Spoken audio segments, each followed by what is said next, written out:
नमस्कार साथियों, स्वागत है आप सभी का। आज फिर से आपके सामने टॉप 100 क्वेश्चन का सीरीज लेकर आए हैं और ये क्वेश्चन नंबर 136 से आज स्टार्ट करते हैं। और हम लोग का आज की क्लास में मेन रूप से जो है ज्योमेट्री का जितना भी इम्पोर्टेंट क्वेश्चन बनता है उसको हम लाए हैं, उसको हम डिस्कस करेंगे और जो भी उसका कॉन्सेप्ट होगा, जो भी ट्रिक होगा उसको हम बताएंगे। फिलहाल देखिए, हम लोगों का जो एरिया मेंसुरेशन का टॉपिक था वो समाप्त हो गया है पिछले क्लास में ही। जो भी इम्पोर्टेंट उसमें क्वेश्चन बनते थे उन सभी को समाप्त कर दिया। अब जो है ज्योमेट्री का आपके सामने पहला सवाल है। देखिए, बोल रहा है ए बी सी एक त्रिभुज में माध्यिकाएं सी डी तथा बी ई जो है ना परस्पर ओ बिंदु पर काटती है। और बोला गया है आगे कि त्रिभुज ओ डी ई तथा त्रिभुज ए बी सी के क्षेत्रफल में क्या अनुपात है। बहुत ही अच्छा सवाल है। देखिए, पहले त्रिभुज बना लेते हैं। त्रिभुज ए बी सी एक त्रिभुज है, ठीक है ना। ए बी सी एक त्रिभुज है और माध्यिकाएं इसमें सी डी और बी ई पर है। पहले ए बी सी नाम दे देते हैं, ए बी सी, ठीक। और माध्यिकाएं सी डी तथा बी ई, माध्यिकाएं सी डी। अब देखिए, माध्यिकाएं क्या होता है कि जैसे माध्यिकाएं सी डी बोले, सामने वाली भुजा को ये सी डी जो है ना, जिस भुजा पर गिरेगा ना ये माध्यिका, ये लाइन, उस लाइन को, उस भुजा को दो बराबर भागों में बांटेगा या उस त्रिभुज को दो बराबर भागों में बांटेगा, ठीक है ना। और बीई जो है ना एक दूसरे को किस पे काटती है, बिंदु ओ पर काटती है, ठीक है ना। फिलहाल इतना जानिए कि माध्यिका त्रिभुज के दो बराबर भागों में बांटती है, त्रिभुज को, उस भुजा को भी दो बराबर भागों में बांटती है। बोल रहा बिंदु ओ पर काटती है, चलिए ठीक है, बिंदु ओ पर काटती है। अब आगे बोला गया है कि त्रिभुज ओ डी ई का क्षेत्रफल। देखिए, त्रिभुज ओ डी ई का क्षेत्रफल, ये क्षेत्रफल त्रिभुज ओ डी ई का क्षेत्रफल जो होता है ना, आपसे पूछ रहा है इसका और बड़े वाले त्रिभुज एबीसी के क्षेत्रफल में क्या अनुपात है। बहुत ही इंपॉर्टेंट क्वेश्चन है, इसको आप स्टार मार्क कर लीजिए। तो सीधे इसको यदि हमसे पूछेगा तो सीधे 1:12 बोल देंगे, ठीक है ना। अब देखिए क्या होता है मेरे भाई, एक और मान लेते हैं, माध्यिका ए डी खींचते हैं, ए एफ खींचते हैं भुजा बी सी पर। कोई ज़रूरत नहीं है, मैं फिर भी खींच कर बता देता हूँ आपको। सिर्फ यही क्वेश्चन नहीं बताऊँगा, इससे रिलेटेड जितने भी क्वेश्चन बनते हैं मैं सब बताऊँगा, ठीक है ना। ए एफ माध्यिका है, ठीक है ना। अब देखिए मेरे भाई, इसमें से ये थोड़ा देर के लिए छोड़ दीजिए, डी ई को भूल जाइए, ठीक है। डी ई छोड़ दीजिए, कोई है भी लाइन, ठीक। अब देखिए त्रिभुज बन गया है, ठीक है ना। त्रिभुज कितना बन गया है, गिनिए, 1 2 3 4 5 6। अब तीनों माध्यिका को जब हम तीन माध्यिका खींचे इस त्रिभुज में तो 6 त्रिभुज बनता है। और ये 6 त्रिभुज का क्षेत्रफल मेरे भाई ध्यान से याद रखना या फिर लिख लेना नोट में कि 6 त्रिभुज का क्षेत्रफल जो है ना, इन सभी क्षेत्रफल के जो है ना 1/6 होगा, ठीक है। यानी सभी त्रिभुज जो बनेगा 6, इन सभी का क्षेत्रफल आपस में बराबर होगा और वो होगा इस बड़े वाले त्रिभुज का 1/6 होगा, ठीक है ना। 1/6 हो, जैसे कि त्रिभुज जो है बोलेगा डी ओ बी का क्षेत्रफल बराबर त्रिभुज जो है बी ओ एफ बराबर त्रिभुज एफ ओ सी बराबर त्रिभुज सी ओ ई बराबर त्रिभुज ई ओ ए बराबर त्रिभुज ए ओ डी। कितना त्रिभुज है, 2006। ये 6 त्रिभुज का क्षेत्रफल आपस में बराबर होगा और जो कि होगा किसके बराबर, 1/12 ऑफ त्रिभुज ए बी सी, ठीक है ना। यानी बड़ा वाला त्रिभुज के क्षेत्रफल का 1/12 होगा, उन सभी त्रिभुज के क्षेत्रफल जो है बराबर होगा, छोटा छोटा। लेकिन क्वेश्चन ये नहीं पूछता है, अब पूछता क्या है ना, ये पूछ देता है त्रिभुज ओ डी ई का क्षेत्रफल। ओ डी ई का क्षेत्रफल मेरे भाई याद रखिएगा, ये ओ डी ई का क्षेत्रफल जो छोटा वाला है ना, ये क्षेत्रफल जो बड़े वाले त्रिभुज का है ना 1/12 होता है, ठीक है ना। 1 जो है वो 12 होता है, ठीक है ना, याद रखिएगा। सॉरी, 1/6 होगा, इस त्रिभुज के क्षेत्रफल का 1/6 होगा, ठीक है ना। अब देखिए ये त्रिभुज का क्षेत्रफल क्या होगा, त्रिभुज लिख देता हूँ, त्रिभुज मार्कर चल नहीं रहा भाई, त्रिभुज डी ओ ई का क्षेत्रफल हो जाएगा जो है एरिया ऑफ त्रिभुज DOE का क्षेत्रफल हो जाएगा एरिया ऑफ त्रिभुज ABC का क्षेत्रफल इंटू 1/12 होगा, यानी 1/12 भाग होगा ABC के क्षेत्रफल का। कौन सा त्रिभुज? ये वाला छोटा वाला, ठीक है ना, ये याद रखिएगा। तो आपसे पूछ रहा क्या, ODE का क्षेत्रफल। मान लेते हैं टोटल का क्षेत्रफल जो है ना वो 1 है, ठीक है ना। टोटल ABC का क्षेत्रफल मान लेते हैं अपने मन से 1 है, ठीक है ना, 1 मान लेते हैं। तो ये कितना हो जाएगा ODE के क्षेत्रफल? तो 1/12 हो जाएगा। और आपसे पूछ क्या रहा, ODE का क्षेत्रफल मतलब 1/12 रेशियो ABC का क्षेत्रफल 1, तो क्या हो जाएगा 1/12, ठीक है ना। यदि आप इसको टोटल को 12 मान लेते हैं तो इसका 1 ही आएगा, 1/12 आया है ना इसका ODE का, ठीक है ना। ये याद रखिएगा, बहुत ही अच्छा क्वेश्चन है, ठीक। एक बार आएगा आपसे पूछेगा यहाँ पे पॉइंट M दे देगा, ठीक है ना। कभी कभी ये भी पूछ देगा AM रेशियो MO क्या होगा, वो भी पूछ सकता है, क्वेश्चन आएगा, हम ऐसा भी क्वेश्चन कराएंगे, ठीक है ना। साथियों एक और क्वेश्चन है, देखिए क्वेश्चन नंबर 137, ये भी बहुत ही इंपॉर्टेंट क्वेश्चन है। तो आज के जितने भी क्वेश्चन आज के क्लास में कराएंगे सभी इंपॉर्टेंट क्वेश्चन है, और ज्योमेट्री का है। और ज्योमेट्री बहुत ही टफ सब्जेक्ट माना जाता है, लेकिन देखिए बहुत ही अच्छी तरीके से मैं आपको बताऊंगा। हालांकि इसका जब हम टॉपिक वाइज को ये स्टार्ट करेंगे इसका टॉपिक, तो हम उसको उसमें डिटेल में बताएंगे। फिलहाल देखिए बोल रहा है कि O बिंदु त्रिभुज ABC का अंतः केंद्र है और कोण A जो है ना वो 30 डिग्री है। तो आपसे पूछ रहा कोण BOC का मान कितना होगा। सबसे पहले हम बना लेते हैं त्रिभुज ABC, तो त्रिभुज ABC बना लेते हैं, इसका नाम दे देते हैं A B और C, ठीक है ना। और O बिंदु है ना इसका इस त्रिभुज का अंतः केंद्र है। तो अंतः केंद्र क्या होता है मेरे भाई, एंगल बाइसेक्टर का जो भी कटान बिंदु होता है, इंटरसेक्टिंग पॉइंट जो होता है ना, वो वहाँ पर जो पॉइंट बनता है उस पॉइंट को हम इन सेंटर बोलते हैं, मतलब अंतः केंद्र बोलते हैं, ठीक है ना। तो एंगल बाइसेक्टर मतलब एंगल को 2 बराबर भागों में बांटना, और ये तीनों एंगल अब अलग अलग बराबर बराबर भागों में बटेगा, ठीक है ना। मान लेते हैं ये बटा है बराबर भागों में, फिर ये बटा है, फिर ये बटा है, ठीक है ना। सभी अपना अपना बराबर बराबर भागों में बटा है, ठीक है ना। अब देखिए आपसे यही पूछ रहा है, ये जो पॉइंट है ना इस पॉइंट का नाम O दिया हुआ, ठीक है, और ये अंतः केंद्र है, ठीक। अब पूछ एंगल A आपको दिया है 30 डिग्री, ये टोटल 30 डिग्री दिया हुआ, ठीक, 30 डिग्री। आपसे पूछ रहा है एंगल BOC का मान। तो मेरे भाई जो अभी मैं फार्मूला आपके सामने ट्रिक लिखने वाला हूँ उसको आप ध्यान से देखिएगा, और नोट्स में अपने पास पेंसिल रखिए, पेन और नोट्स बनाकर वहाँ पर लिख लीजिए, ठीक है ना, बहुत काम देगा। तो एंगल देखिए BOC बराबर क्या हो जाएगा 90 डिग्री प्लस एंगल A/2 हो जाएगा, ठीक है ना।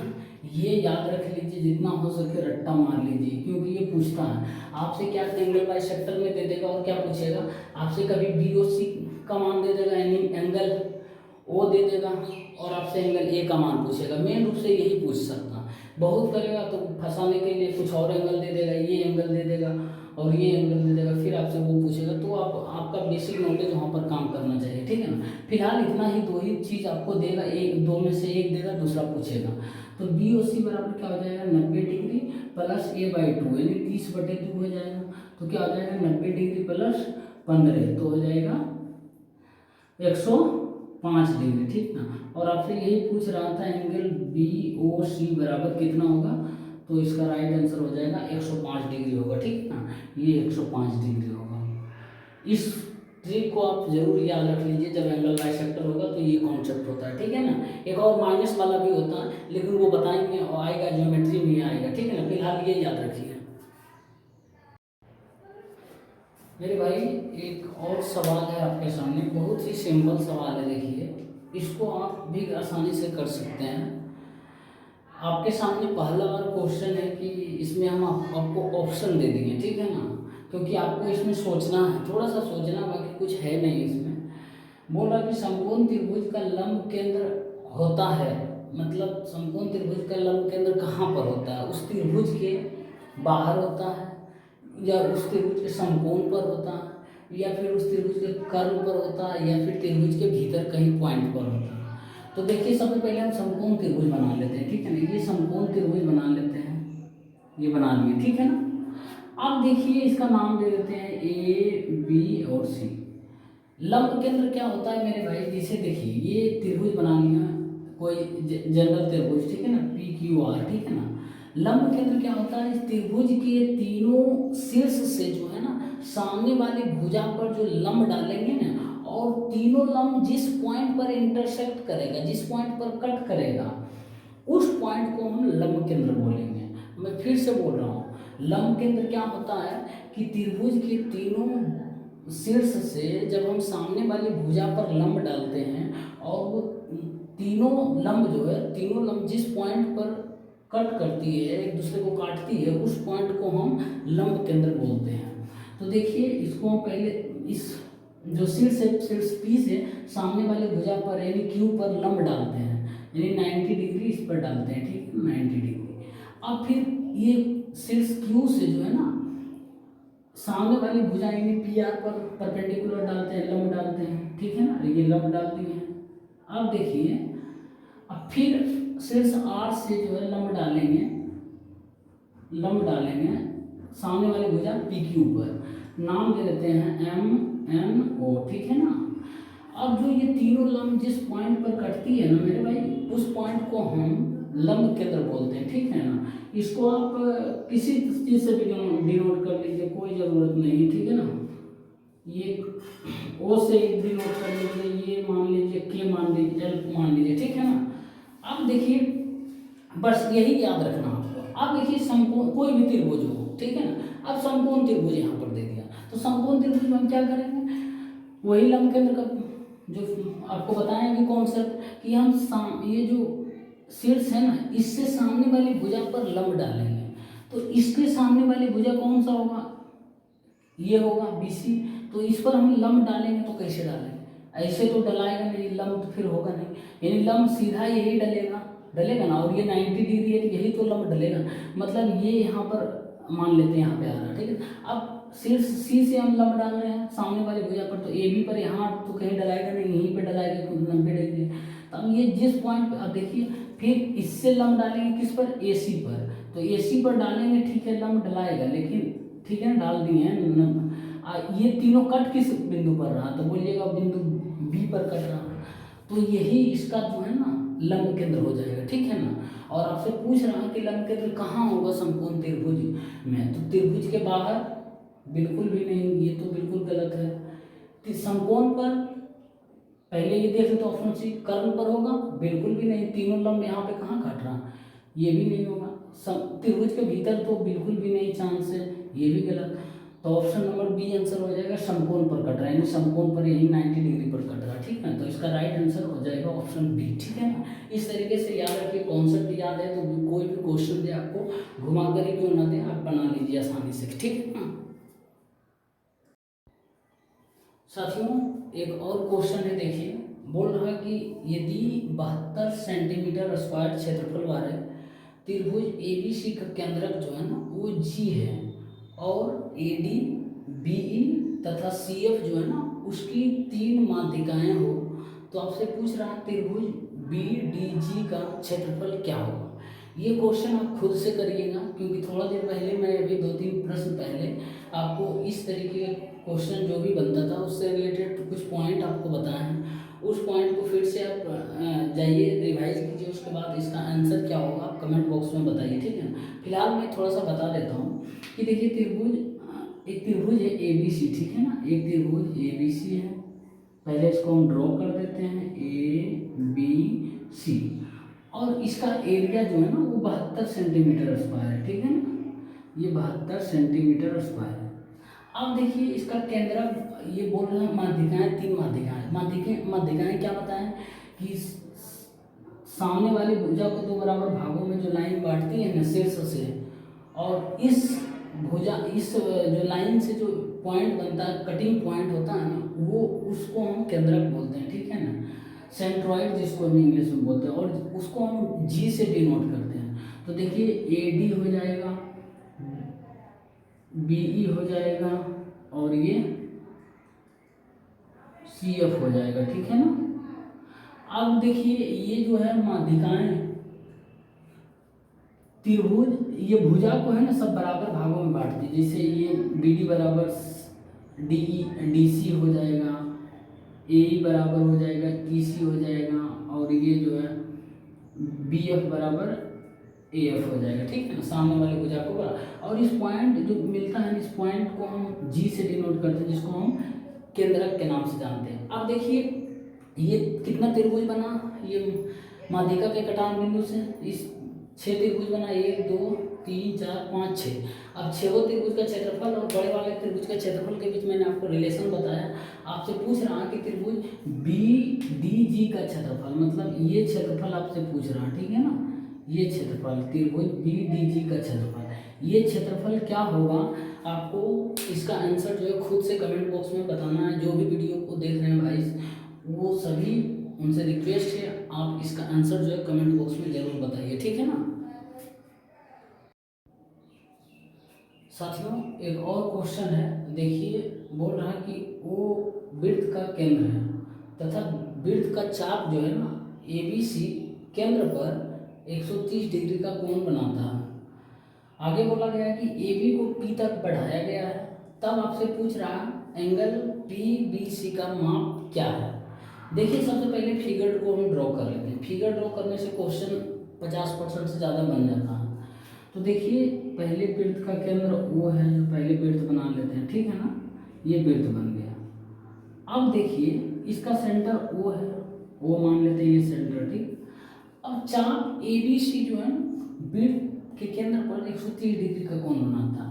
मान लेते हैं ये पहले चाप जो है ए बी सी, ये मान लेते हैं चाप है, ठीक है ना, ये चाप ए बी सी, ठीक है ना। वृत्त के केंद्र पर जो है मेरे भाई वो 130 डिग्री का कोण बनाती है, ठीक है ना, 130 डिग्री का कोण बनाती है। अब आगे बोला गया है कि ए बी को जो है ना पी तक बढ़ाया गया। अब देखिए ए बी को हम मिलाते हैं, ए बी जो है ना पी तक बढ़ाया गया, तो पी तक बढ़ेगा मतलब ये लाइन ए बी बढ़ेगा तो उधर ही जाएगा, बाहर ही जाएगा वृत्त का, तो बढ़ा देते हैं हम। देखिए ये बढ़ गया, ठीक है ना, पी तक बढ़ाया गया, पी तक बढ़ा दिया। उसके बाद बोल रहा है कि तब पी बी सी का माप क्या होगा, पी बी सी का माप क्या होगा, यानी ये एंगल आपसे पूछ रहा है, ठीक है ना, ये एंगल पी बी सी का माप, ये एंगल आपसे पूछ रहा है, ठीक। अब देखिए हम क्या करेंगे, इसमें हम चाप ए सी क्या होता है ना कि एक कॉन्सेप्ट पढ़े हैं नहीं पढ़े हैं तो मैं बताऊंगा, ज्योमेट्री में हड़बड़ाना नहीं है। जब भी इसका टॉपिक स्टार्ट करेंगे ना मैं डीपली में बताऊंगा। फिलहाल जो बोल रहा हूँ उतना आप उस पर भरोसा रखिए कि जब भी जो परिधि पर जो कोण बनता है ना सेम चाप के द्वारा, सेंटर पर बना कोण का आधा होता है, या फिर आप दूसरे शब्द में ये भी बोल सकते हैं कि परिधि पर एक ही चाप के द्वारा परिधि पर बना कोण, सेंटर पर बना कोण परिधि पर बने कोण का दुगना होता है, ठीक है ना। तो अब देखिए ये चाप ए सी जो है ना, ये चाप बड़ा ए सी, ये इसको हम सेम चाप के द्वारा है ना बनाते हैं। परिधि पर कोण कितना हो जाएगा, सेम चाप द्वारा चाप ए सी के द्वारा परिधि पर बना कोण चाप ए सी सेम चाप के द्वारा सेंटर पर बना कोण का क्या होगा, आधा होगा। तो ये 130 डिग्री है मेरे भाई, तो ये कितना हो जाएगा, तो इसका आधा बोलिएगा 65 डिग्री हो जाएगा ना 65 डिग्री। आप देखिए 65 डिग्री हो जाएगा। हमको एक चतुर्भुज यहाँ पर दिख रहा है, चतुर्भुज हम यहाँ के मान, ये पॉइंट है ना के हम मान लेते हैं।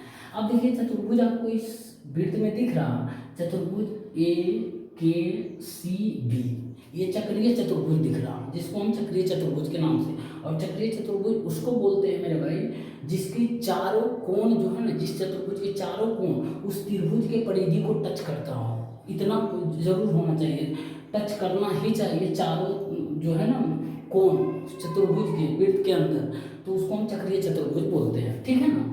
अब देखिए और चक्रीय चतुर्भुज के कॉन्सेप्ट क्या कहता है कि इन चक्रीय चतुर्भुज के सामने का कोण है ना, आमने सामने का कोण का योग जो है ना वो 180 डिग्री होता है, ठीक है ना। तो ये चक्रीय चतुर्भुज हो गया वृत्त के अंदर, देखिए ए के और सी बी, ठीक है ना।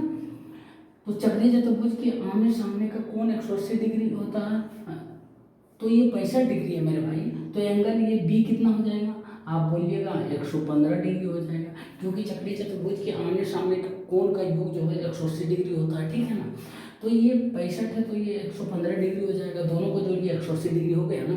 अब ये एक लाइन है, ठीक है ना, ये एक लाइन है मेरे भाई, और ये लाइन 180 डिग्री का होता है ना। तो ये आप 115 डिग्री है, तो ये कितना बचेगा मेरे भाई, बोलिएगा 65 डिग्री बचेगा।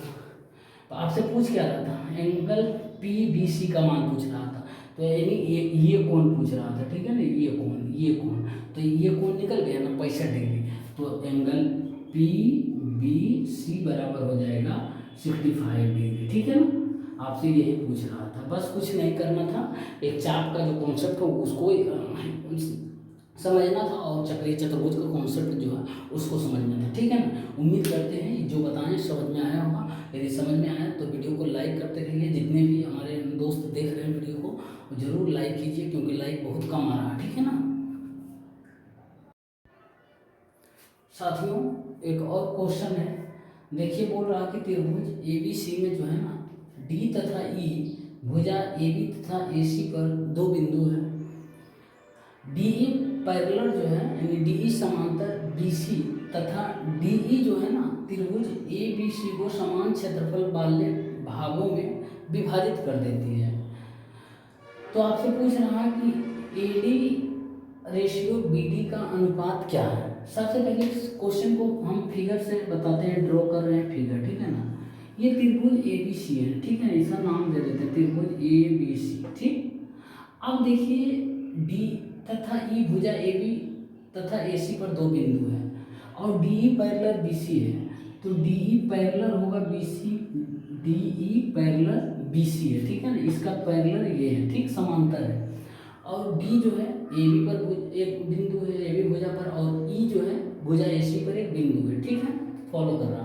अब बोला DE जो है ना ABC को समान क्षेत्रफल वाले भागों में विभाजित करता, मतलब ये DE जो है ना समान क्षेत्रफल वाले भागों में त्रिभुज ABC को विभाजित कर देता, मतलब बराबर भाग में बांट देता, मतलब इसका एरिया 1 है तो इसका भी एरिया 1 ही होगा, ठीक है ना, दो बराबर भागों में बांटता है।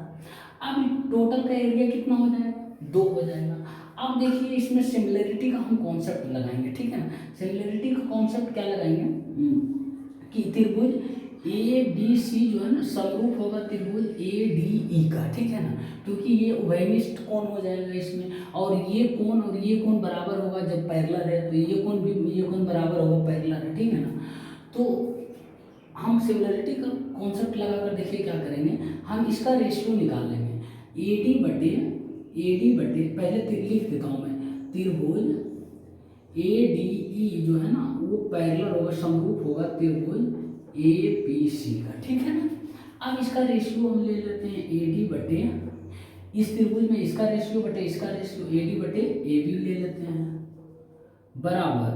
अब देखिए क्या होगा ना कि इस त्रिभुज का रेशियो जो होगा ना मेरे भाई, ये दोनों भुजा के रेशियो में बताया हूँ ना कि उसके क्षेत्रफल का जो है ना अंडर रूट के बराबर होता है, ठीक है ना। तो अंडर रूट के बराबर होता है तो इसका क्षेत्रफल क्या होगा, त्रिभुज छोटा वाला त्रिभुज ADE का क्षेत्रफल बोलिएगा 1 बटे AB यानी बड़ा ABC त्रिभुज में चल रहे हैं, तो इसका क्षेत्रफल क्या होगा, टोटल है 2 है तो 2 है, तो इसका अंडर रूट हो जाएगा, ठीक है ना, अंडर रूट, तो बराबर 1/√2 हो जाएगा, √2 हो जाएगा।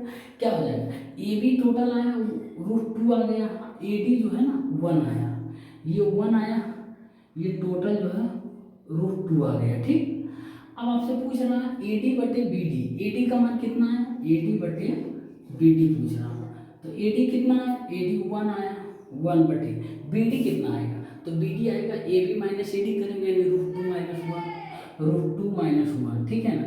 तो इसका यही आंसर हो जाएगा 1/√2 - 1, ठीक है ना। बहुत ही सिंपल क्वेश्चन था, उम्मीद करते हैं समझ आया होगा, ठीक है ना। साथियों आज के क्लास में यहीं तक रहने देते हैं, और फिर नेक्स्ट क्लास जब लेंगे उसके बाद 142 से स्टार्ट करेंगे। फिलहाल आज लाइट के कारण यहीं तक छोड़ते हैं, और यदि आप मेरे चैनल पर नए हैं तो सब्सक्राइब कीजिए, हमारे वीडियो पसंद आ रहा तो वीडियो को लाइक ज़रूर कीजिए, क्योंकि लाइक बहुत कम आ रहे हैं, ठीक है ना। तो आप थोड़ा सा इतना कर सकते हैं, लाइक का बटन दबा सकते हैं, ठीक है ना। मिलते हैं फिर नेक्स्ट क्लास में, तब तक के लिए धन्यवाद।